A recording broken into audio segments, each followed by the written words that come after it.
भगवान की है आरती,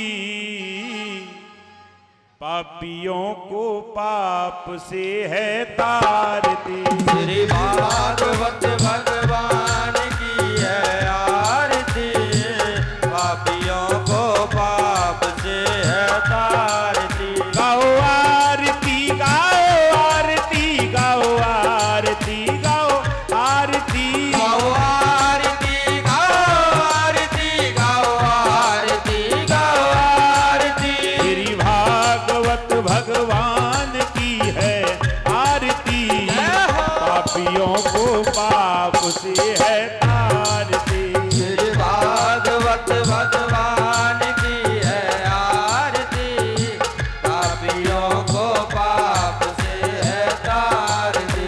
यह अमर ग्रंथ यह मुक्ति कंत यह पंचम वेद निराला, नव ज्योत जगाने वाला, नव ज्योत जगाने वाला, नव ज्योत जगाने वाला। हरि नाम यही हर ध्यान यही, हरि नाम यही हरि ध्यान यही, हरि नाम यही हर ध्यान यही, हरि नाम यही हरि ध्यान यही। जग के मंगल की आरती, पापियों को पाप से है तारती। श्री भागवत भगवान की है आरती, पापियों को पाप से है तारती। यह शांति गीत पावन पुनीत पापों को मिटाने वाला, हरि दर्श कराने वाला, हरि दरस कराने वाला, हरि दरस कराने वाला। यह सुख करनी है दुख हरनी, यह सुख करनी है दुख हरनी, यह सुख करनी है दुख हरनी।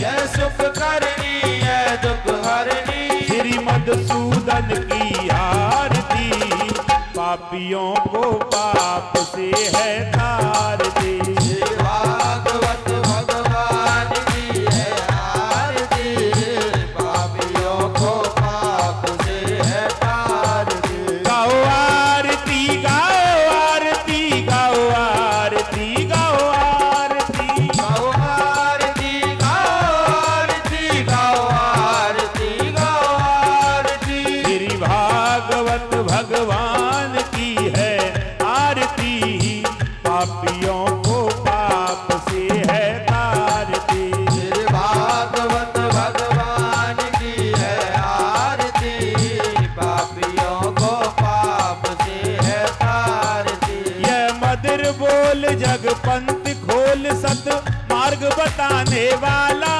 बिगड़ी को बनाने वाला, बिगड़ी को बनाने वाला, बिगड़ी को बनाने वाला।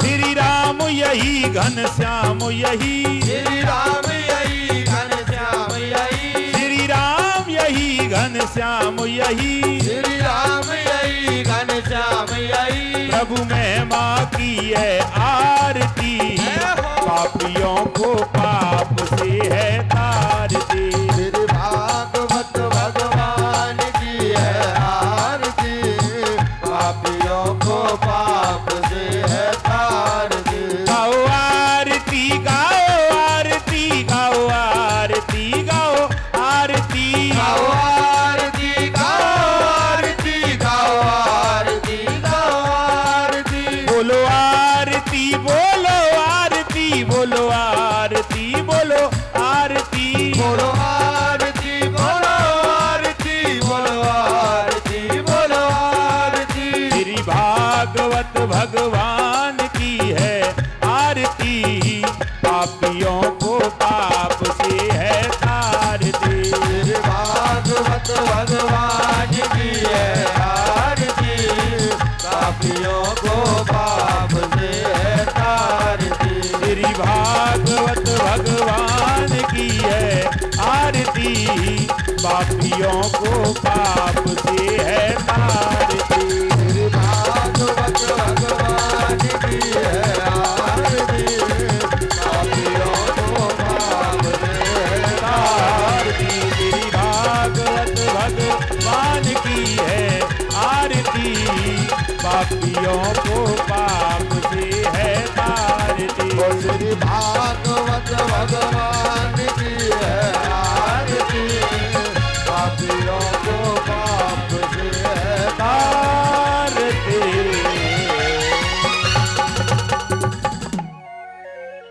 बोली राधा रानी सरकार की जय, वृंदावन बिहारी लाल की जय, जय जय श्री राधे।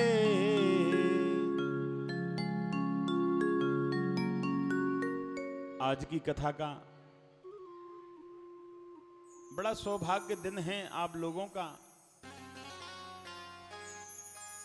जो कि श्रीमद् भागवत कथा का रसपान कल्याण जी के चरणों में बैठ करके आपको मिल रहा है। जीवन का सौभाग्य उसी दिन हो जाता है जिस दिन हमें श्रीमद् भागवत कथा का पान मिलता है।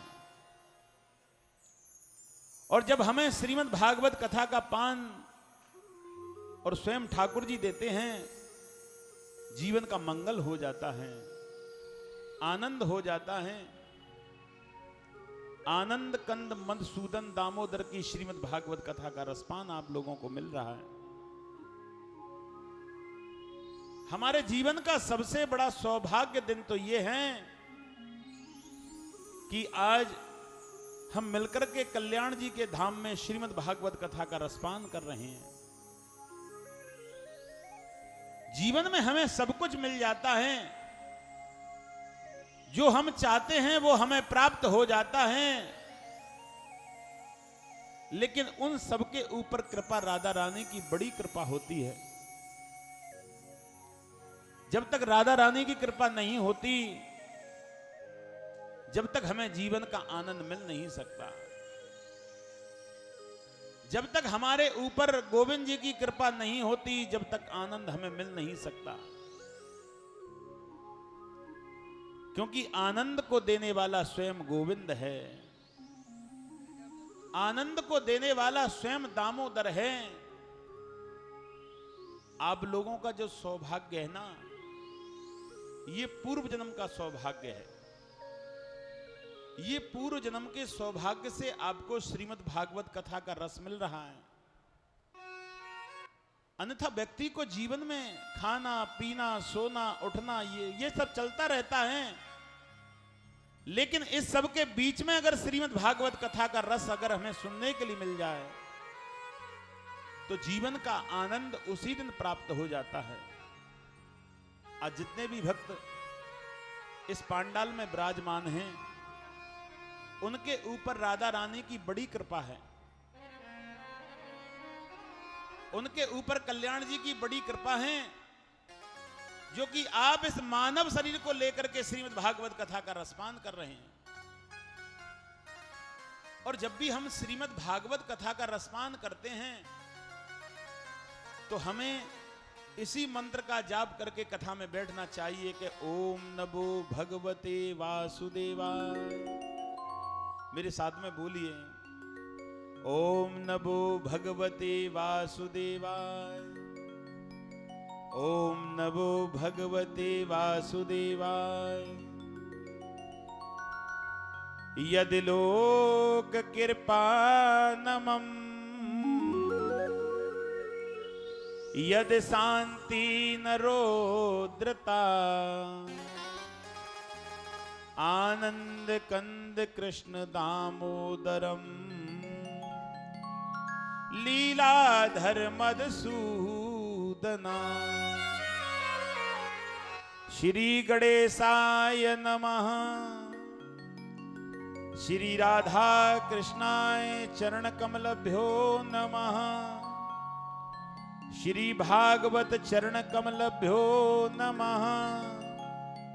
श्री 33 कोट देवताय चरण कमलभ्यो नमः।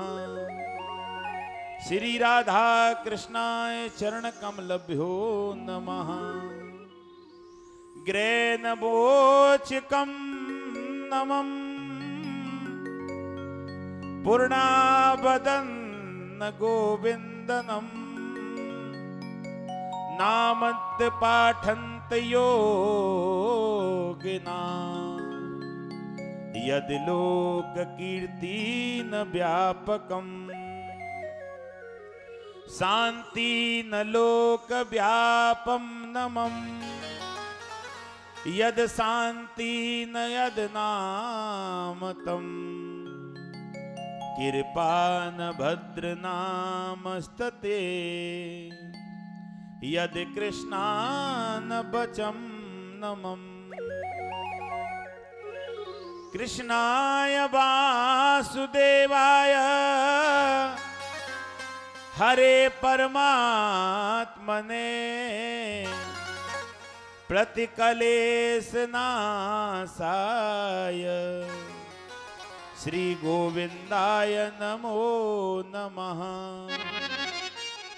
शांति न व्यापकम नमम यद भागवत न लोक नामतम करुणाबदम न कृष्णानमम लीलाधर जो न जादकम। बोली राधा रानी की जय, वृंदावन बिहारी लाल की जय। जय जय श्री राधे। आज कथा प्रारंभ होने के लिए जा रही है और भैया जब कथा प्रारंभ हो रही है तो सबसे पहले हमें ठाकुर जी का गुणगान करना चाहिए, राधा जी का गुणगान करना चाहिए और यही गाना चाहिए कि गोविंद चले आओ,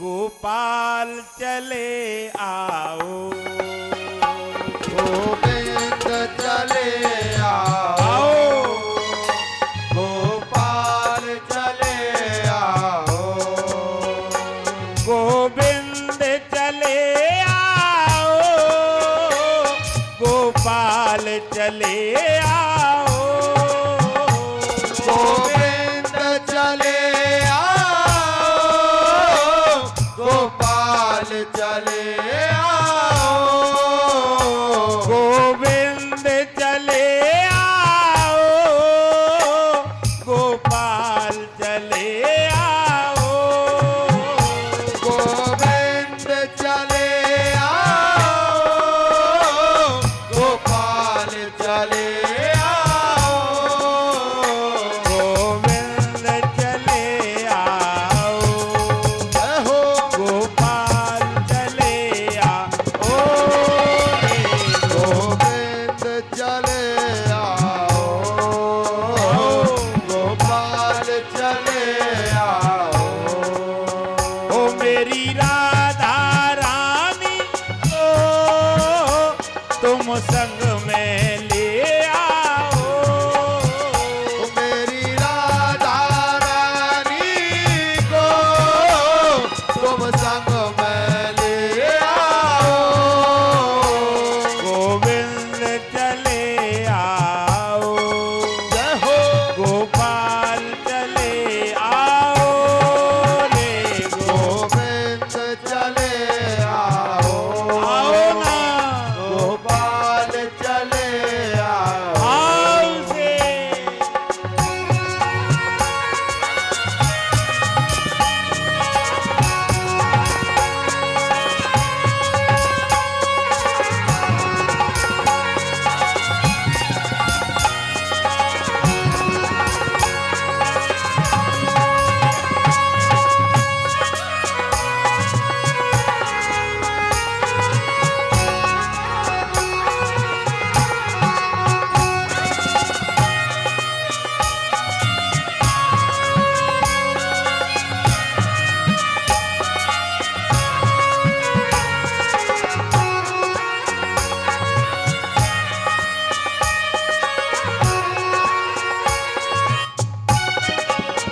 हूँ, मैं निर्धन हूँ, मैं पागल हूँ। तेरे चरणों की रज का मैं घर हूँ, तेरी चरणों की रज का मैं घर हूँ। तेरी चरणों की रज का मैं घर हूँ।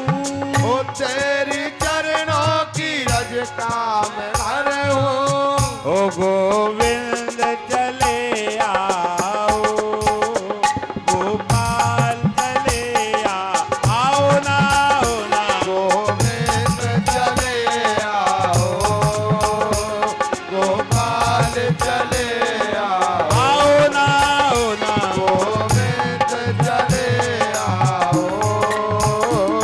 गोपाल चले आओ। ओ गोविंद चले आओ, गोपाल चले आओ। गोविंद चले आओ, गोपाल चले आओ। गोविंद चले आओ, गोपाल चले आओ। गोविंद चले आओ, गोपाल चले आओ। ओ गोविंद चले आओ, गोपाल चले आओ। गोविंद चले आओ, गोपाल चले आओ। गोविंद चले आओ, गोपाल चले आओ। गोविंद चले आओ, गोपाल चले आओ। गोविंद चले आओ, गोपाल चले आओ। बोली वृंदावन बिहारी लाल की जय हो। सभी कथा के श्रोताएं, सभी भागवत के भक्त, जीवन में इतना सौभाग्य हमें प्राप्त हुआ है, ऐसा शुभ अवसर बार बार नहीं मिलता। जीवन में हमें सब कुछ मिल जाएगा, लेकिन मृत्यु के जाने से पहले अगर परमात्मा का भजन और भगवान का संग अगर हमें मिल जाए तो जीवन में इससे बड़ा कुछ नहीं है। बोली वृंदावन बिहारी लाल की। जीवन में जो भगवान की भक्ति हमें मिलती है, भगवान का भजन जो हमें मिलता है,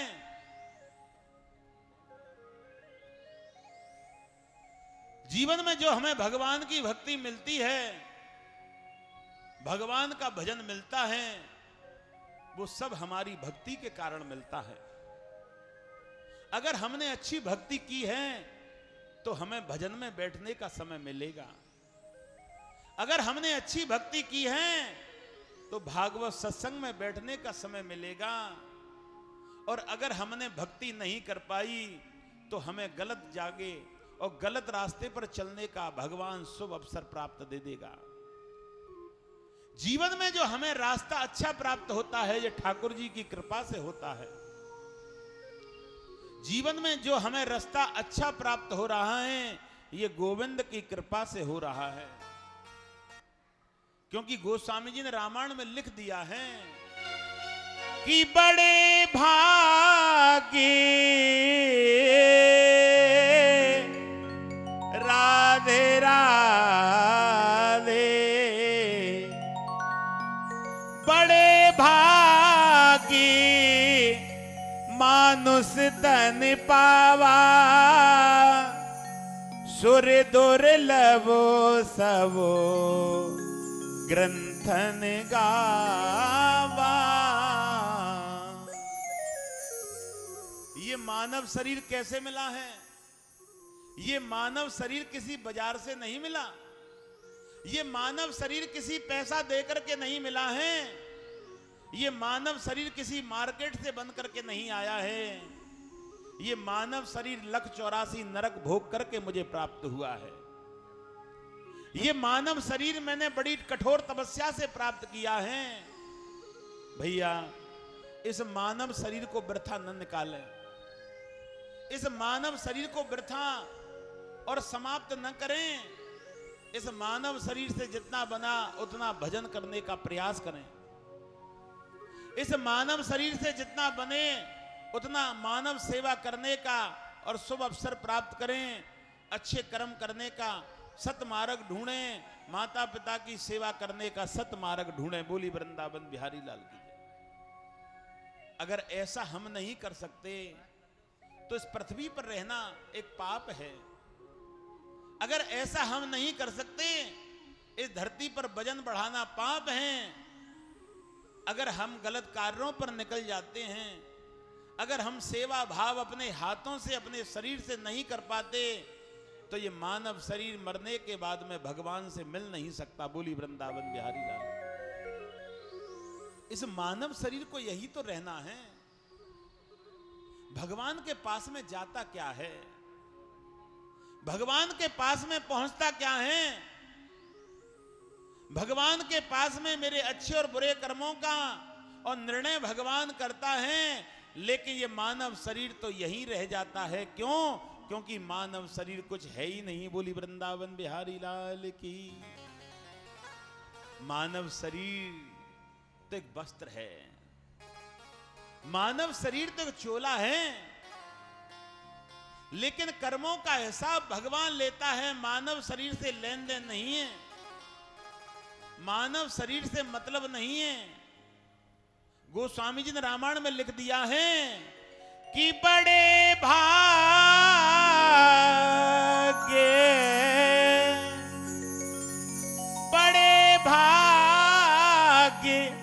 मानुष तन पावा,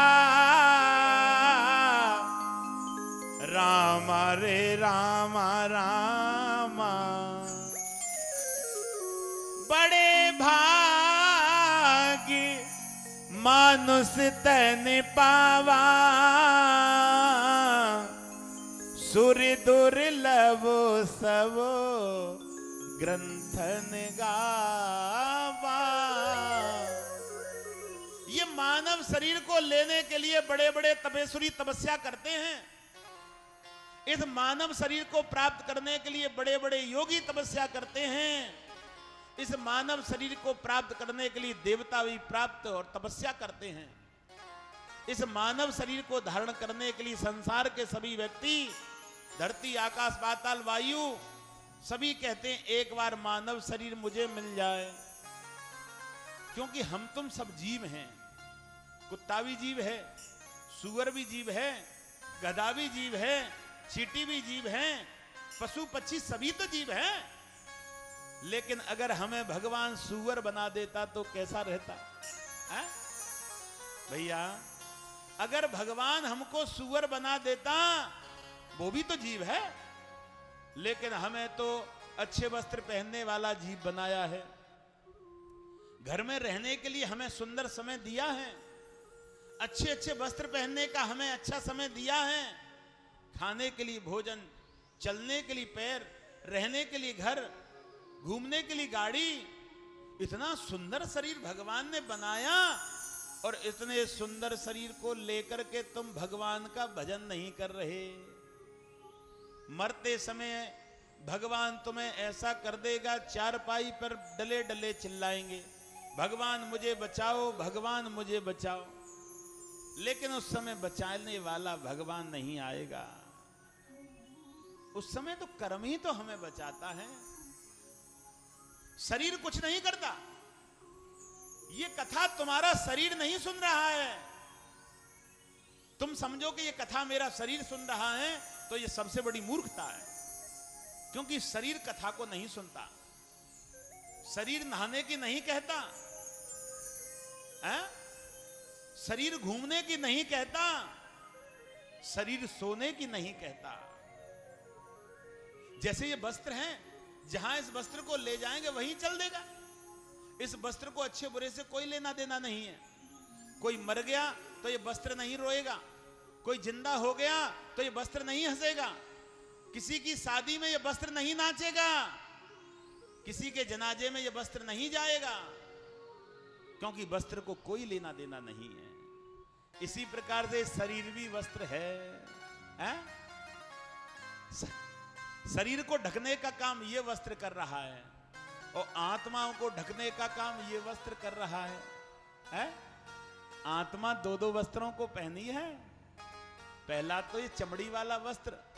अच्छा, चमड़ी वाले वस्त्र को फाड़ दो, अंदर बड़ी गंदगी निकलती है, बोली वृंदावन बिहारी लाल की जय।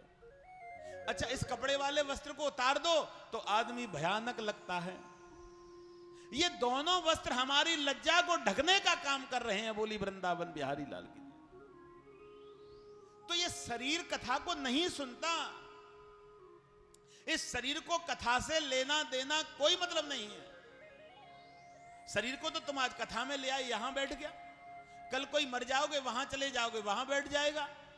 न तो शरीर तुमसे ये कहेगा चलो, न ये कहेगा बैठो, क्योंकि शरीर तो वस्त्र है ना। वस्त्र को तो जहां हम ले जाएंगे वहीं जाएगा। ये सारे काम आत्मा करती है, बोली वृंदावन बिहारी लाल की, क्योंकि आत्मा परमात्मा है। इस शरीर में कोई मोटर नहीं है जो कि भूख लगी तब भूख का ध्यान, नींद आई जब नींद का ध्यान, है? गुस्सा आया तो क्रोध का ध्यान, मन दुखी हुआ तो भजन का ध्यान। ये सब आत्मा कराती है। और इसका सहयोग कौन करती है? इच्छा। इसका सहयोग कौन कर रही है? इच्छा। शरीर का लेना देना नहीं है, इसका सहयोग इच्छा कर रही है। आज मेरी इच्छा है मैं बाजार में जाकर के कुछ होटल में खाना खाऊंगा। अच्छा, शरीर ने तो कहा नहीं कि खाना खाओ, इच्छा ही तो हुई। इच्छा लेकर के मुझे होटल पर पहुंची, आत्मा ने आवाज लगाई होटल में खाने में मजा नहीं आएगा क्योंकि मैंने ठाकुर जी का भोग नहीं लगाया, बोली वृंदावन बिहारी लाल। अब इच्छा, आत्मा जब इच्छा से मना कर रही है कि तू होटल तक आ तो गई लेकिन मेरा ठाकुर जी भूखा रह जाएगा, है? मेरा ठाकुर जी भूखा रह जाएगा। अब आत्मा ने इच्छा से कही ठाकुर जी भूखा रह जाएगा तो इच्छा को दया आई। ये दोनों काम आत्मा इच्छा कर रही है, शरीर का कोई लेना देना नहीं। अब इच्छा को दया आई, इच्छा कहने लगे बात तो ठीक है, ठाकुर जी भूखा रह जाएगा तो फायदा क्या है, चलो घर ही बना के कुछ खाएंगे, बोली वृंदावन बिहारी लाल की। ये सारा मन, किसी का मन कहता है कि शराब पीने जाना है, किसी का मन कहता है कल्याण जी के मंदिर की पूजा किए बिना मन नहीं लगता, और कोई कहता है कि दारू पिए बिना नींद नहीं आती। इसका कारण क्या है? इच्छा तो दोनों एक सी है ना। ये इच्छा दारू की क्यों कह रही है? ये इच्छा मंदिर जाने की क्यों कह रही है? जो मंदिर जाने की इच्छा कह रही है वो पूर्व जन्म में अच्छा कर्म करके आई है, और जो मदरा पीने के लिए जा रही है वो गंदा कर्म करके आई है, बोली वृंदावन बिहारी लाल। केवल फर्क दो बातों का है, लंबी चौड़ी बात नहीं है, केवल दो बातों में फैसला। यहां भागवत कथा आप लोगों से कह रही है कि आप सब इच्छा के बंधन में हैं, आप सब इच्छा के बंधन में फंसे हुए हैं। जैसे कमरे में ताला लगा करके चाबी जिसके जेब में रहती है उस कमरे का मालिक वही होता है। तुम कमरे में बंद हो गए, अब तुम्हें चाबी वाले को ढूंढना पड़ेगा। जब तक चाबी वाला नहीं मिलेगा जब तक तुम बंधन से मुक्त नहीं होंगे, हैं? और जिस समय चाबी वाला मिलेगा तुम बंधन से मुक्त हो जाएंगे। इसी प्रकार से इस बंधन से मुक्त कैसे हूं, वो चाबी कहां मिलेगी, वो चाबी किस जगह मिलेगी? वो चाबी वहीं मिलेगी कि अति की रगड़े, अति की रगड़ी करे जो कोई, आगे न प्रगट चंदन से हो। अच्छा, इससे भी नहीं मिले तो अति का भजन करो, सुबह शाम उठते बैठते चलते पीते खाते लड़ते बोलते भगवान का नाम मत छोड़ो। अब तुम कहो नाम में क्या है, क्योंकि कलयुग में नाम का ही अवतार है, कलयुग में नाम की महिमा है, हैं?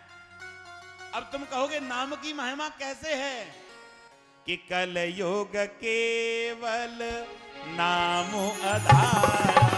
ओ कलयुग केवल नाम आधारा। कलयुग केवल नाम आधारा। कलयुग केवल नाम आधारा। कलयुग, धीमे बेटा, कलयुग केवल, केवल केवल माने एक पॉइंट। कलयुग केवल, दूसरा कोई नहीं है। कलयुग केवल नाम, नाम की जरूरत है हमें, हैं? अब नाम कहां भी ले सकते हैं, नाचने में भी नाम ले सकते हैं, धीमे बेटा, रोटी बनाने में भी नाम ले सकते हैं, लड़ाई लड़ने में भी नाम ले सकते हैं, हैं? अच्छा, कई माता तो एक दूसरे की बुराई करती हैं, उसमें भी नाम ले सकते हैं, हाँ, कहीं भी नाम लो, क्योंकि जो नाम कहीं अपवित्र हो जाए वो भगवान का नाम नहीं हो सकता। बोली वृंदावन बिहारी का, हाँ? कलयुग केवल नाम आधारा। कलयुग केवल नाम आधारा। कलयुग केवल नाम आधारा। कलयुग केवल नाम आधारा। सुमिरे सुमिरे नर उतरे पारा। ओ सुमिरे सुमिरे नर उतरे पारा। भैया ये कह रहा कलयुग केवल नाम आधारा। जैसे हम 3 मंजिल छत पर चढ़ गए, अब उतरेंगे कैसे? नसैनी नहीं है उतरने वाली, जीना नहीं है, उस मझधार से नाम ही उतारेगा। और नाम कौन सा बोलना है कि श्री राम जय राम जय जय राम, श्री राम जय राम जय जय राम, श्री राम जय राम जय जय राम, श्री राम जय राम जय जय राम, श्री राम जय राम जय जय राम, श्री राम जय राम जय जय राम, श्री राम जय राम जय जय राम, श्री राम जय राम जय जय राम, श्री राम जय राम जय जय राम, श्री राम जय राम जय जय राम, श्री राम जय राम जय जय राम, श्री राम जय राम जय जय राम। राधे राधे बोल भैया, राधे राधे बोल, सीताराम सीताराम सीताराम बोल, राधे राधे बोल भाई, राधे राधे बोल, सीताराम सीताराम सीताराम बोल, राधे राधे बोल भैया, राधे राधे बोल, सिया राम बोल, राधे राधे बोल भाई, राधे राधे बोल, सीताराम सीताराम सीताराम बोल, सीताराम सीताराम सीताराम बोल, राधे श्याम बोल, सीताराम सीताराम सीताराम बोल, राधे श्याम राधे श्याम बोल। भैया सुबह उठ करके यही जाप करना शुरू कर दो। इस कलयुग से अगर भगवान से मुलाकात करनी है तो, और नहीं करनी तो तुम्हारी इच्छा है। भैया सुबह उठते ही भगवान की स्तुति बोलना शुरू कर दो। दुनियादारी के झंझट में कुछ नहीं रखा है। हम पहले 100 साल जीते थे, फिर 90 हो गए, अब 90 भी गई, 80 हो गए, अब नए आने वाले लोग तो 70 पे ही लुढ़क जाते हैं। बोली वृंदावन बिहारी लाल की। अब 70 साल तो कुछ ज्यादा नहीं है, हैं? अच्छा, एक लकड़ी के तखत को बनवाओ, और लकड़ी का तखत बनवाएंगे अच्छे शीशम की लकड़ी का, तो वो 150 साल जीता है। बोली वृंदावन बिहारी लाल। लकड़ी का तखत 150 साल जी रहा है, और हम लोग 70-80 पर लुढ़क रहे हैं। जो 150 साल जी रहा है उसको अहंकार नहीं है, और जो 70-80 वर्ष जी रहा है वो अहंकार का पात्र बन गया है। बोली वृंदावन बिहारी लाल। इस अहंकार को त्यागने के लिए क्या हो?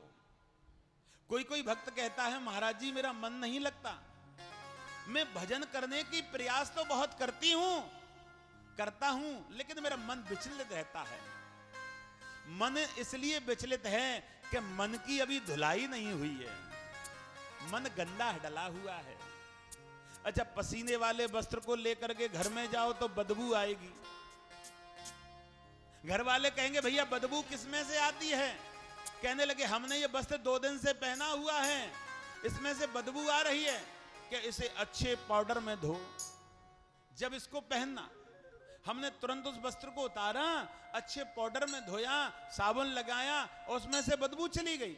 लेकिन इस आत्माओं के और इस मन की जो अपवित्रता है उसका क्या होना चाहिए?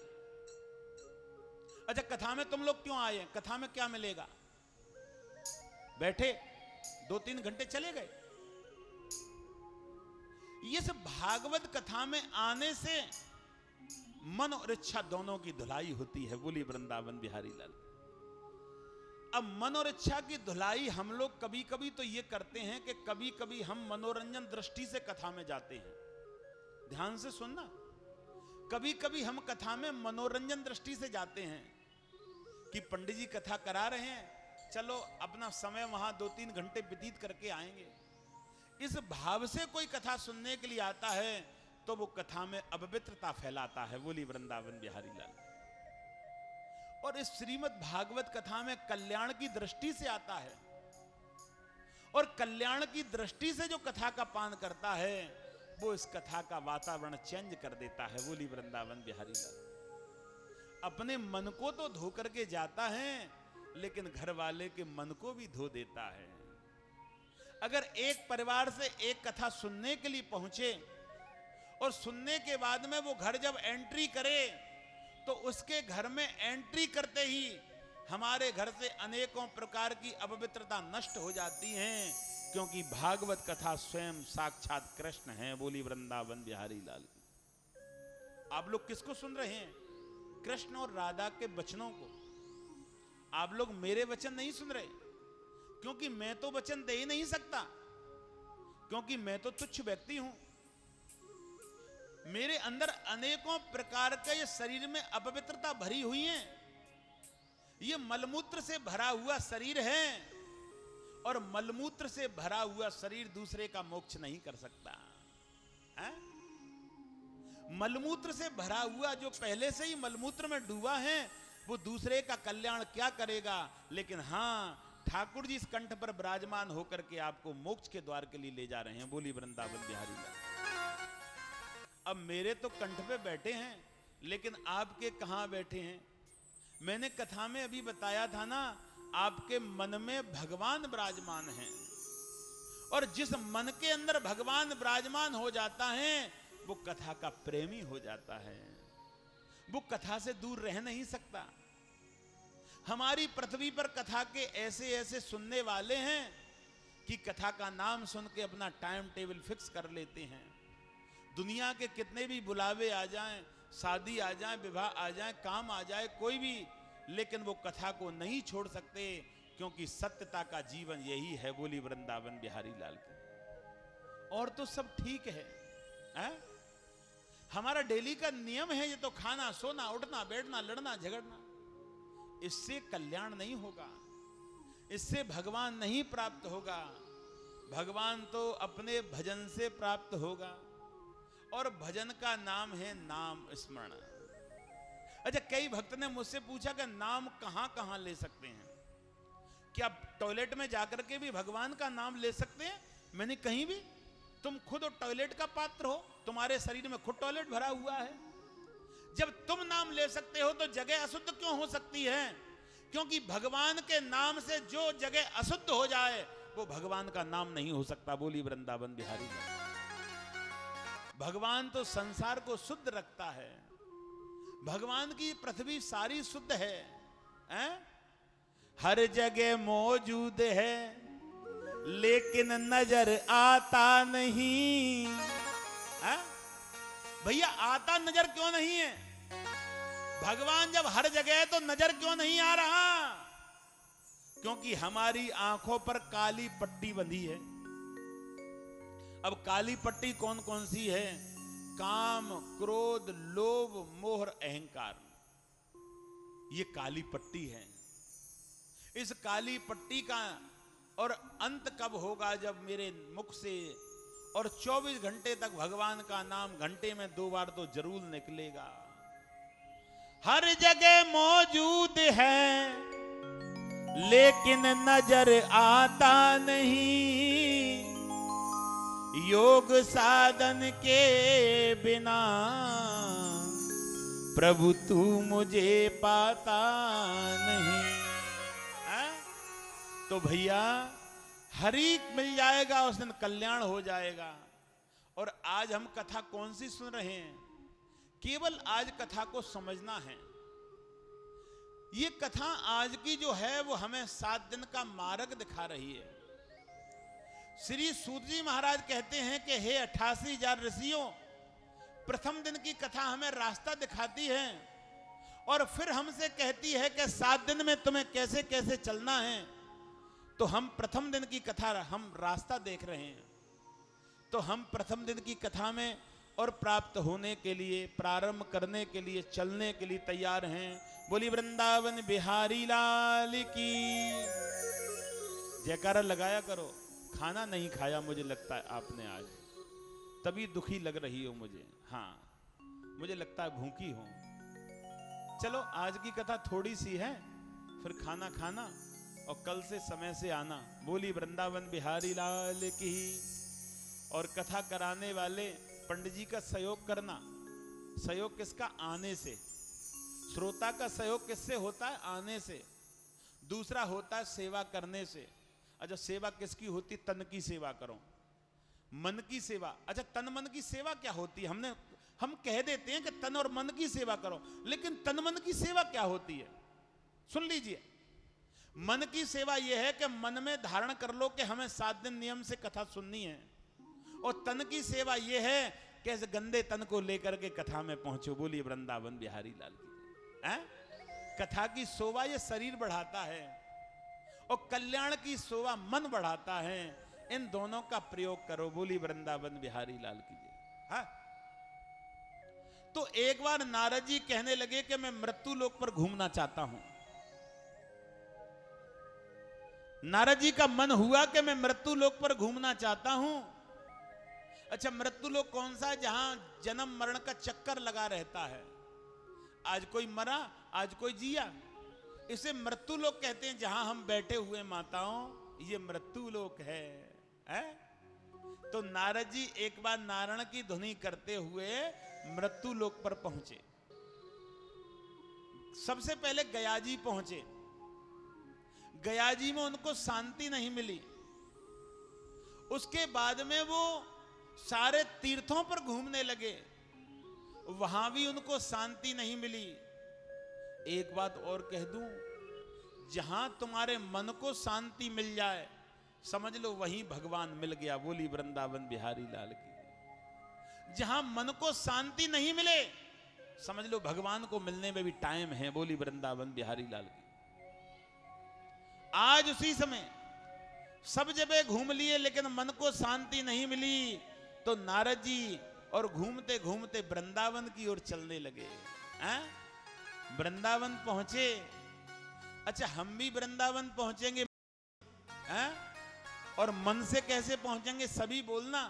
और ऐसे ही पहुंचेंगे कि वृंदावन जाने को जी चाहता है, वृंदावन जाने को जी चाहता है, वृंदावन जाने को जी चाहता है, वृंदावन जाने को जी चाहता है, जी चाहता है मेरा मन चाहता है, जी चाहता है मेरा मन चाहता है, वृंदावन जाने को जी चाहता है, वृंदावन जाने को जी चाहता है। भाव से बेसम बहुत तेज है।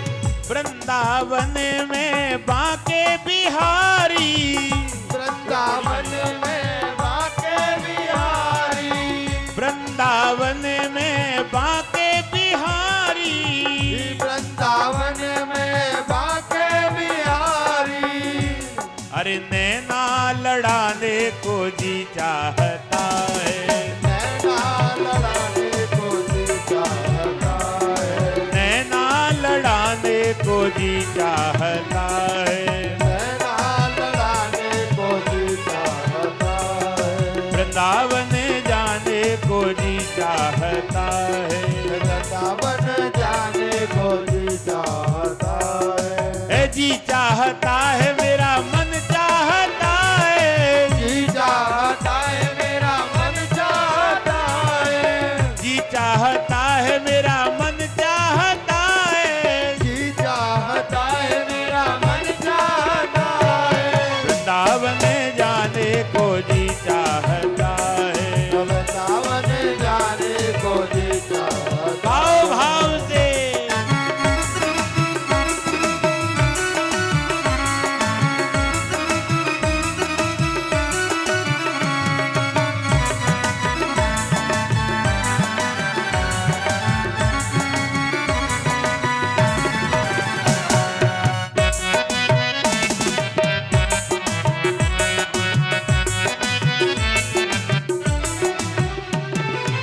वृंदावन में मेरी राधा रानी। वृंदावन में मेरी राधा रानी। वृंदावन में मेरी राधा रानी। वृंदावन में मेरी राधा रानी। राधा रानी वो मेरी महारानी। राधा रानी वो मेरी महारानी। राधा रानी वो मेरी महारानी। राधा रानी वो मेरी महारानी। दर्शन करने को जी चाहता है। दर्शन करने को जी चाहता है। वृंदावन जाने को जी चाहता है। वृंदावन जाने को जी चाहता है। सभी तालियों से सेवा करते हो भाव से।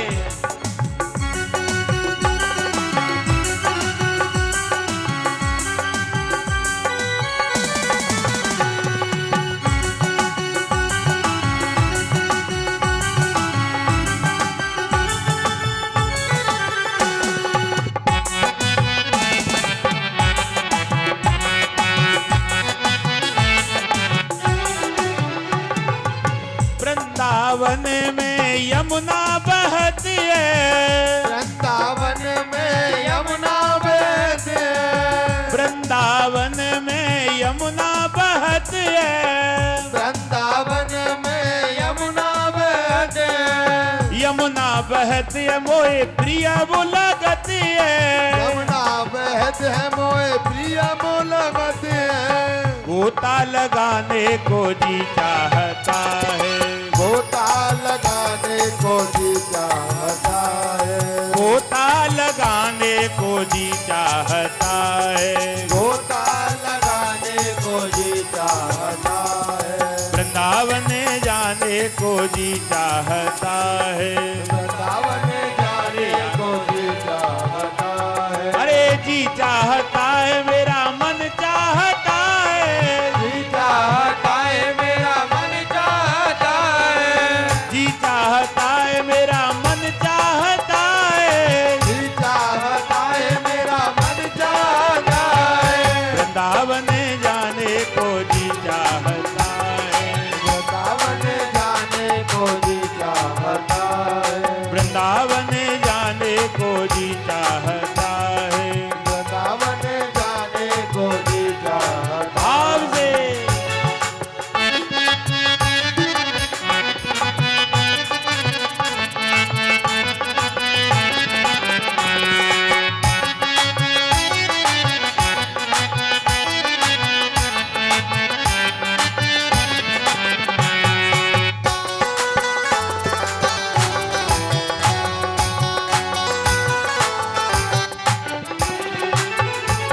वृंदावन में संत बहुत हैं। वृंदावन में संत बहुत हैं। वृंदावन में संत बहुत हैं। वृंदावन में संत बहुत हैं। संत बहुत मेरे भगत बहुत हैं। संत बहुत है मेरे भगत बहुत हैं।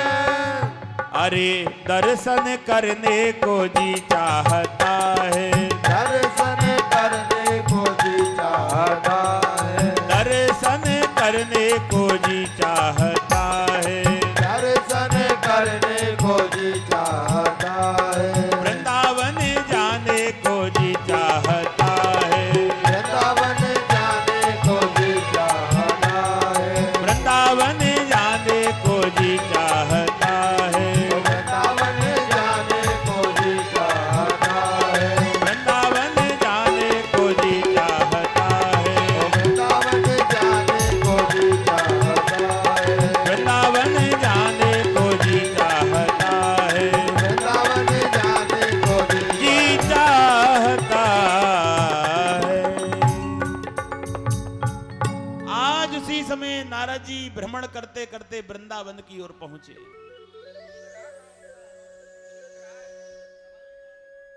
जब वृंदावन में पहुंचे तो नारद जी ने क्या देखा कि मैया तो जवान। कथा को बड़े भाव से सुनना है। आप लोग कथा कौन सी सुन रहे हैं? ज्ञान, वैराग और भक्ति। हमारी शुरुआत होती है ज्ञान, वैराग और भक्ति से। तो नारद जी जब वृंदावन में पहुंचे तो मैया मिली बूढ़ी। बूढ़ी मैया जोर जोर से रो रही है और रोते रोते कह रही है कि मेरे बच्चे को कोई बचा लो, मेरे बच्चों को कोई बचा लो। नारद जी दौड़ते दौड़ते बूढ़ी मैया के पास में पहुंचे और कहने लगे, मैया क्यों रोती है? न माता न यद लोकता यद शांति न यद नामता। माता क्यों रोती है? कहने लगे कि मैया रोने का कारण क्या है कि तुम नीचे की ओर देखो। जब उन्होंने नीचे की ओर देखा तो दो बूढ़े बूढ़े बच्चे रो रहे हैं, लेकिन उनके आंखें नहीं खुल रही हैं, न मुंह से कोई आवाज आ रही है और वो आंखें बंद किए हुए डले हुए हैं, मानो इनकी मृत्यु हो गई हो।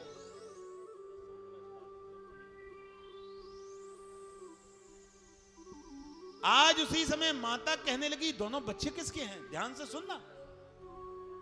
माता रोते रोते कहने लगी, ये मेरे ही पुत्र हैं। कहने लगे, तुम तो जवान हैं और तुम्हारे पुत्र इतने बड़े बूढ़े, इतने बूढ़े बूढ़े पुत्र कैसे हो गए? तुम हो कौन पहले ये बताओ। कहने लगे कि मेरा नाम है भक्ति और मेरे ये दोनों पुत्र हैं, इनका नाम है ज्ञान और वैराग।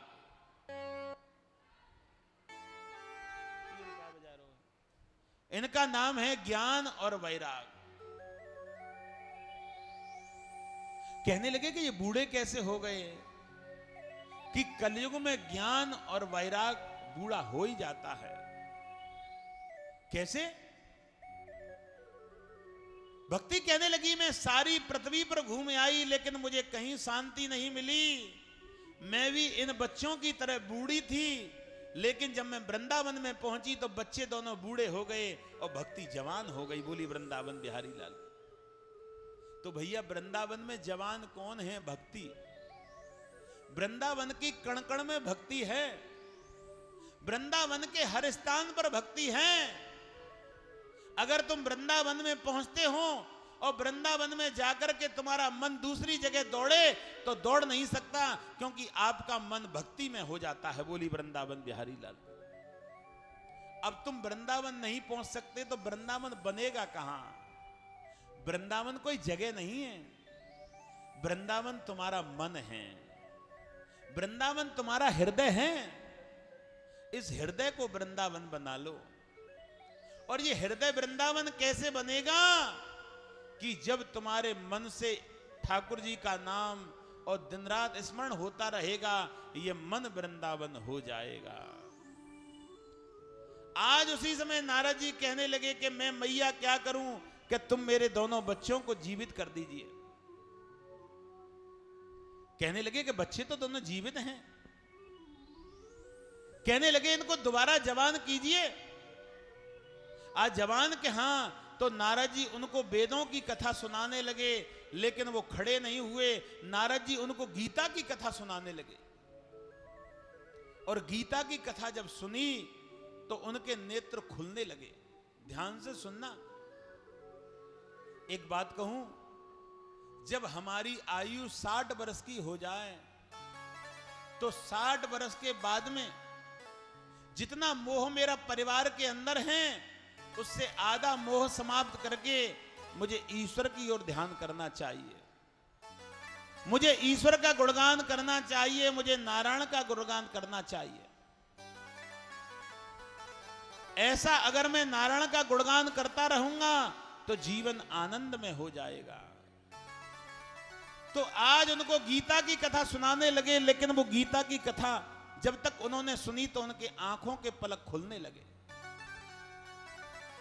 मेरी माताओं, जब आंखों के पलक खुलने लगे तो नारद जी ने गीता को पूर्ण कर दिया, और जब गीता पूरी हुई तो वो फिर मृतक के समान हो गए, फिर मृत्यु के जैसे हो गए। और जब फिर मृत्यु के जैसे हो गए, आज उसी समय कहने लगे इनका क्या करना चाहिए। मैया भक्ति कहने लगी इनको जिंदा कीजिए। और नारद जी चलते चलते हरिद्वार पहुंचे। ध्यान से सुनना, नारद जी जब हरिद्वार में पहुंचे तो सबसे कहने लगे कि ज्ञान वैराग भक्ति का कल्याण कैसे हो। सब कहने लगे कि ज्ञान वैराग भक्ति का कल्याण नहीं हो सकता। फिर नारद जी केदारनाथ पहुंच गए, और केदारनाथ जब नारद जी पहुंचे, केदारनाथ पहुंच करके फिर भी नारद जी को कोई उपाय नहीं मिला। अब नारद जी कहने लगे क्या करें। तो नारद जी आज उसी समय क्या करने लगे कि नारद जी केदारनाथ के जंगल में घूमने लगे। तो केदारनाथ के जंगल में उनको कौन मिला? सनत कुमार। आहा, सनत कुमार कौन है माताओं? सनत कुमार की आयु कितनी है? सनत कुमार की आयु लगभग शंकर भगवान जी की बराबर है, लेकिन उनको वरदान लगा हुआ है वो कभी बूढ़े नहीं होते। बोली वृंदावन बिहारी लाल। आज उसी समय नारद जी सनत कुमार के पास में पहुंचे तो सनत कुमार कहने लगे कि तुम दुखी क्यों हैं। कहने लगे कि प्रभु आप कोई उपाय कीजिए। कि क्या? कि मैंने ज्ञान वैराग भक्ति को बहुतेरा उपाय किया लेकिन उनका कल्याण नहीं कर पाया। आप कोई ऐसा काम कीजिए कि उनका कल्याण हो जाए। सनत कुमार जी कहने लगे कि उनको श्रीमद् भागवत कथा को और पान कराइए।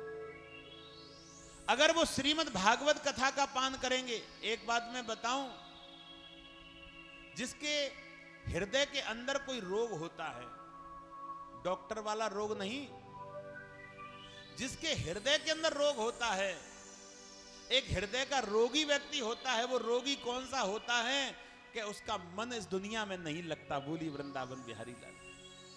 वो व्यक्ति हृदय का रोगी होता है। उस रोगी का इलाज डॉक्टर नहीं कर सकता। फिर मन कहता है कि उसका इलाज कौन करेगा? कि उसका इलाज केवल कौन कर सकता है? कि क्या? सनत कुमार जी कहने लगे कि उसका इलाज केवल श्रीमद् भागवत कथा कर सकती है। बोली वृंदावन बिहारी लाल। क्योंकि कलयुग में श्रीमद् भागवत कथा एक अवतार है। ये कोई कागज के पन्ने नहीं है। इसमें जो भागवत पुस्तक है वो कागज मत समझो। ये भागवत पुस्तक है जो स्वयं कृष्ण का अवतार है। इस भागवत कथा को जिसने पान किया है उसने अपने 7 पीढ़ी के देवताओं का कल्याण कर देते हैं। बोली वृंदावन बिहारी लाल की।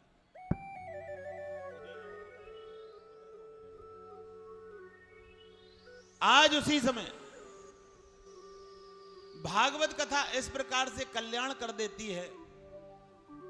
तो सनत कुमार जी कहने लगे कि उनको श्रीमद् भागवत कथा सुनाओ। कहने लगे कि सुनाने वाला तो कोई है नहीं है। अच्छा, सुनाने वाले की बड़ी विडंबना है। हमारे कलयुग में सुनाने वाले हम जैसे बहुत हैं, हम तो तुच्छ हैं। लेकिन जो सुनाने वाला है आजकल कथा को दिखावा बना दिया है। मुझे कथा को कहते कहते 22 वर्ष होने जा रहे हैं, लेकिन उस 22 वर्ष में मैंने इतना बदलाव देखा कि इस कथा को एक खिलौना बना दिया है व्यक्ति ने। जो चाहे भागवत से खेलने लग जाता है, और जो इस भागवत से खेलता है, जो इस भागवत को एक खिलौना दृष्टि, एक मनोरंजन दृष्टि से देखता है, उस व्यक्ति को नरक के अलावा बचाने वाला और भगवान से जन्मा जन्म कभी नहीं मिल सकता, क्योंकि उसका द्वार केवल नरक है। बोली वृंदावन बिहारी लाल, उसे नरक में जाना ही है भैया। अब तुम कहोगे नरक क्या है? हमने नरक तो देखा नहीं है। नरक देखना है तो वृंदावन में पहुंचना है। अब वृंदावन में नरक कैसे मिलेगा?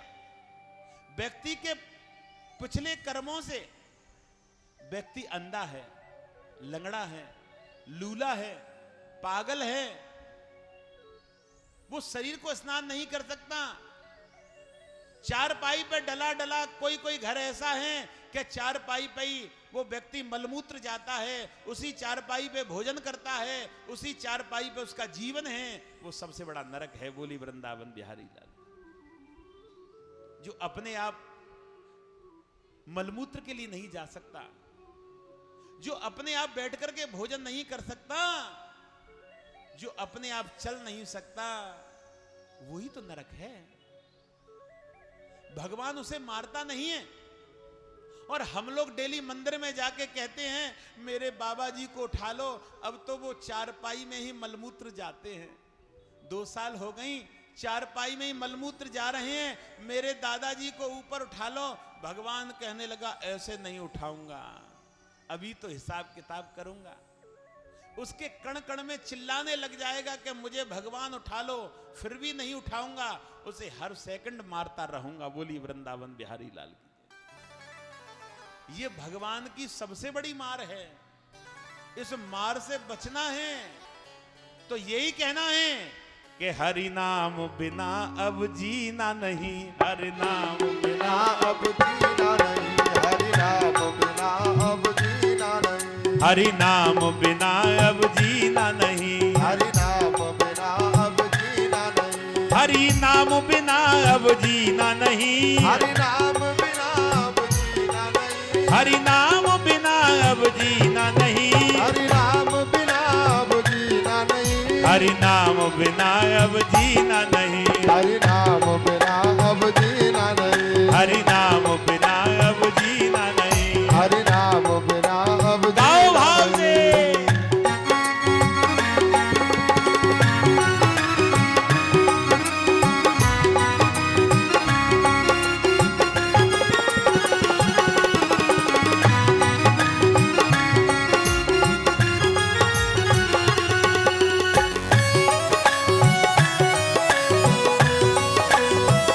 हरि वो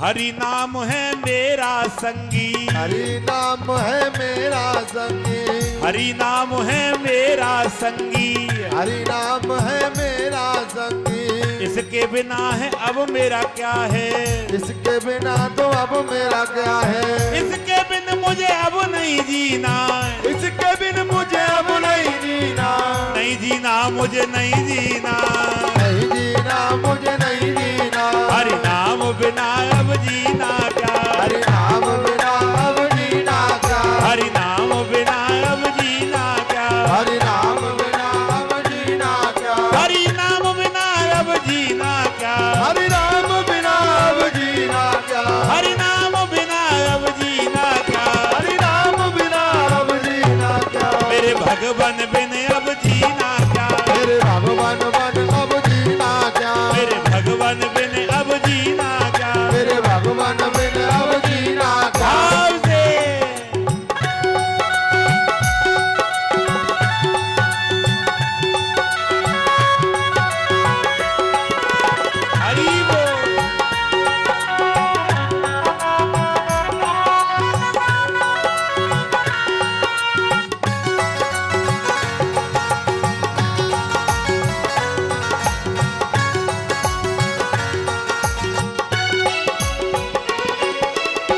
हरि नाम है मेरा जीवन, हरि नाम है मेरा जीवन, हरि नाम है मेरा जीवन, हरि नाम है मेरा जीवन। पैसा नहीं है जीवन। अच्छा कैंसर हो जाए, धीमे बेटा, अच्छा कैंसर हो जाए, डॉक्टर से कहो कि 1 करोड़ रुपए ले ले कैंसर से मुक्त हो जाऊं, डॉक्टर कहेगा नहीं हो सकता, मरना ही पड़ेगा, हैं? अच्छा भैया 20 करोड़ रुपए ले जाओ, मेरी उम्र 500 बरस कर दो, डॉक्टर कहेगा 1 सेकंड नहीं बढ़ेगी, मरेगा उसी समय, चाहे तू दे 100 करोड़ रुपए, हैं? हरि नाम है मेरा जीवन, हरि नाम है मेरा जीवन, हरि नाम है मेरा जीवन, हरि नाम है मेरा जीवन। क्यों भटके तू क्यों मधुराए, क्यों भटके तू क्यों मधुराए, क्यों भटके तू क्यों मधुराए, क्यों भटके तू क्यों मधुराए। अब तू भगवान को पाले, अब तू भगवान को पाले, इसके रास्ते पे अब तो चल जा, इसके रास्ते अब तो चल जा। हरि नाम बिना अब जीना क्या, हरि नाम बिना अब जीना क्या, हरि नाम बिना अब जीना क्या, हरि नाम बिना अब जीना क्या, हरि नाम बिना अब जीना क्या, हरि नाम बिना अब जीना क्या, हरि नाम बिना अब जीना क्या, हरि नाम बिना अब जीना क्या, हरि नाम बिना अब जीना क्या, हरि नाम बिना अब जीना क्या, हरि नाम बिना अब जीना क्या। हरि नाम बिना अब जीना। भाव से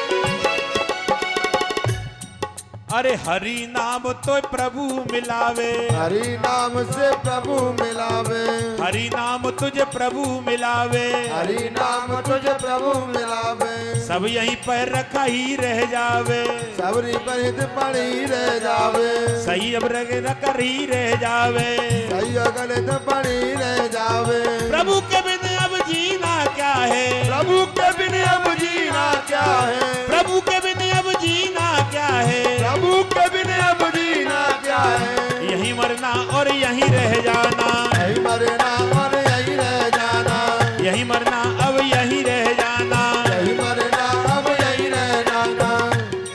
हरि नाम बिना अब जीना क्या, हरि नाम बिना अब जीना क्या, हरि नाम बिना अब जीना क्या, हरि नाम बिना अब जीना क्या, हरि नाम बिना अब जीना, हरि नाम बिना अब जीना क्या, हरि नाम बिना अब जीना क्या, हरि नाम बिना अब जीना क्या, हरि नाम बिना अब जीना क्या, हरि नाम बिना अब जीना क्या, हरि नाम बिना अब जीना क्या, हरि नाम बिना अब जीना क्या, हरि नाम बिना अब जीना क्या, हरि नाम बिना अब जीना क्या। बोली वृंदावन बिहारी लाल की जय। जय हो। हरि के बिना जी नहीं सकते, और हरि के बिना जब जी नहीं सकते तो हरि का नाम इस मन से मत निकालो। हरि का नाम जिसने मन से निकाल दिया उसे जीवन में कुछ नहीं मिल सकता। आज उसी समय सनत कुमार जी कहने लगे कि तुम श्रीमद् भागवत की कथा सुनाओ। नारद जी कहने लगे मैं तो संत हूं, मेरे पास में व्यवस्था तो कुछ है नहीं है। भैया कथा होगी तो कथा को सुनने वाले भक्त भी आएंगे कि हाँ, जब कथा को सुनने वाले भक्त आएंगे तो उनको बिठालने के लिए जगह नहीं है, उनको प्रसादी कराने के लिए व्यवस्था नहीं है, उनको जल पिलाने के लिए व्यवस्था नहीं है, उनको बिठालने के लिए व्यवस्था नहीं है। नारद जी कहने लगे मैं तो संत हूं, मेरे पास में क्या रखा है, मैं कैसे कथा सुनाऊं। कहने लगे एक काम करो कि क्या, कि हरिद्वार में एक आनंद नाम का कुंड है। आनंद, अच्छा आनंद कौन है? मैं आनंद की चर्चा कल करूंगा, क्योंकि समय आज कम है। बोली वृंदावन बिहारी लाल। आनंद नाम का कुंड है, और आनंद नाम के कुंड के किनारे बट का बहुत बड़ा वृक्ष है, उसमें कम से कम 5000 से ऊपर श्रोता बैठ जाएंगे। बोली वृंदावन बिहारी लाल। उसको तो टेंट बना लो, हैं? अगर तुम्हारे पास में कुछ नहीं है तो बट वृक्ष को टेंट बनाओ। अच्छा, मैं गद्दों की व्यवस्था कहां से करूंगा, मेरे पास में तो व्यवस्था नहीं है। नारद जी संती तो हैं, तो कहने लगे कि गद्दों की व्यवस्था करने की जरूरत नहीं है। कि फिर कि बट वृक्ष के नया बड़ी बड़ी मोटी मोटी धूल डली है, इतनी मोटी मोटी धूल है कि अगर उस धूल पे जो बैठ जाए तो गद्दे जैसा आनंद मिलता है। बोली वृंदावन बिहारी लाल। वहां बैठ के संत लोग और श्रीमद् भागवत की कथा सुनेंगे। अच्छा, क्या? हाँ। और सुनाने वाला कौन है?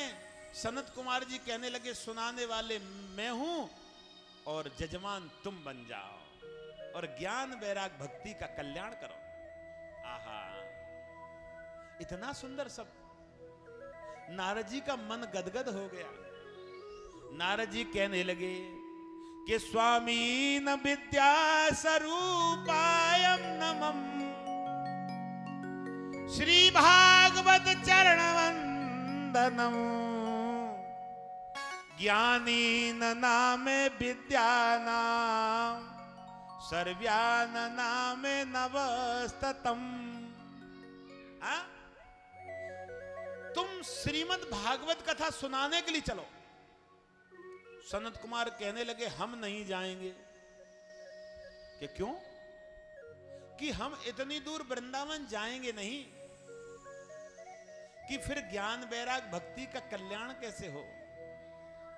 कि तुम ज्ञान वैराग भक्ति को वृंदावन से हरिद्वार लाओ, और मैं केदारनाथ से और हरिद्वार आ रहा हूं। केदारनाथ और वृंदावन की बीच का स्थान है हरिद्वार। मैं इधर से आता हूं, तुम उधर से लाओ और श्रीमद् भागवत की कथा होगी। आज सनत कुमार जी आए, इधर वृंदावन से ज्ञान वैराग भक्ति को लेकर के आए। बट वृक्ष के नीचे सनत कुमार जी ने कथा सुनाना शुरू कर दिया।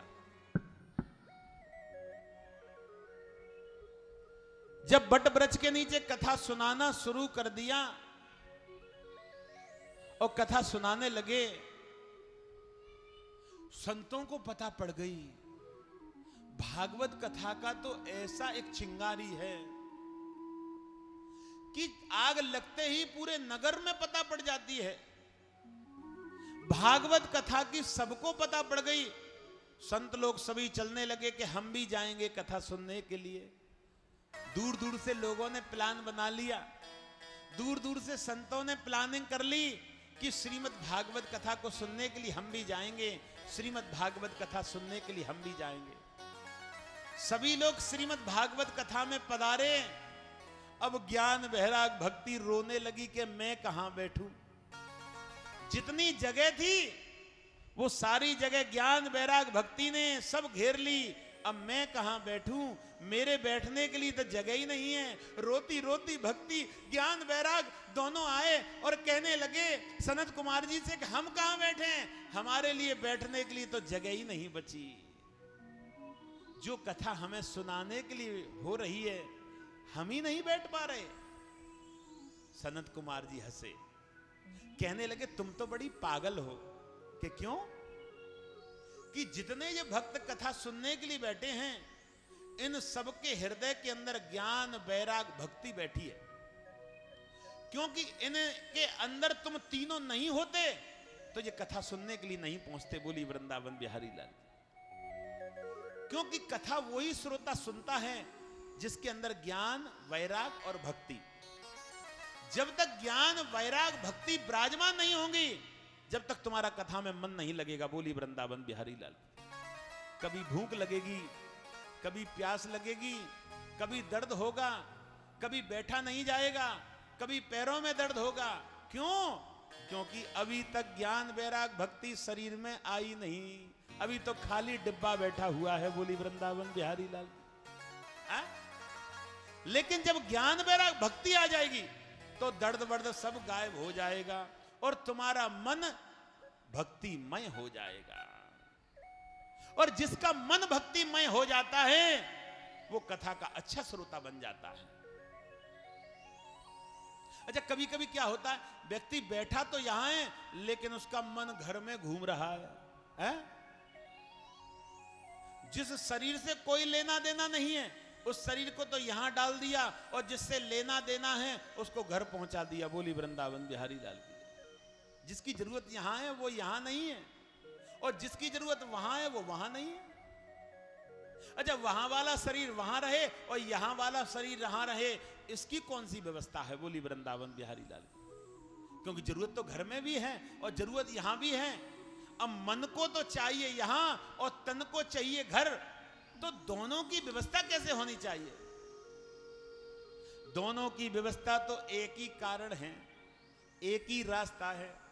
श्री सूजी महाराज कहते हैं कि हे 88,000 ऋषियों, तुम 3 और 4 घंटे के लिए संत भाव से और इस शरीर को संत बना दो, बोली वृंदावन बिहारी लाल की। क्योंकि संत कपड़े से नहीं होता, ये तो कपड़े का कलर है। सफेद कपड़े को पीले में डालोगे पीला हो जाएगा, काले में डालोगे काला हो जाएगा, गुलाबी में डालोगे गुलाबी हो जाएगा। उससे भक्ति का कोई लेना देना नहीं है। वस्त्र से भक्ति का लेना देना नहीं होता, ये तो कलर है। आप 4 या 3 घंटे, जितने भी घंटे कथा सुन रही हैं, आप लोग संत भाव से कथा सुनने के लिए आओ। जो भक्त संत भाव से कथा सुनने के लिए आएगा उसके हृदय के अंदर घर से ही ज्ञान वैराग भक्ति बैठ जाएगा, बोली वृंदावन बिहारी लाल। क्योंकि जब उसका मन कथा को सुनने के लिए होगा तो उसके मन के अंदर क्या आएगा, भक्ति। और जब वो घर से चलेगा तो उसके शरीर के अंदर कौन आएगा, वैराग। और जब वो यहां बैठ के कथा सुनेगा तो उसके अंदर कौन बैठ जाएगा, ज्ञान, बोली वृंदावन बिहारी लाल। ये तीनों चीज जब उत्पन्न होंगी तो वो संतमय हो जाएगा। तो आप 4 घंटे के लिए संत बन के कथा सुनने आओ। अच्छा, संत बन के कथा सुनने आओगे तो मन तुम्हारा दौड़ेगा नहीं। अब जब मन नहीं दौड़ेगा तो घर की व्यवस्था भी ठीक होगी और यहां की व्यवस्था भी ठीक हो जाएगी, बोली वृंदावन बिहारी लाल की। हाँ, तो आज ज्ञान वैराग भक्ति को समझाया। तुम रोती क्यों हैं? तुम इतनी पागल क्यों हैं? अरे तुम्हारे वजह से ही तो सब लोग बैठे हैं। अगर तुम इनके मन के अंदर नहीं होती तो ये कथा को नहीं सुनते। आज ज्ञान वैराग भक्ति को कथा सुनाई। नारद जी कहने लगे, ये भागवत किस किस व्यक्ति का कल्याण करती है? ध्यान से सुनना।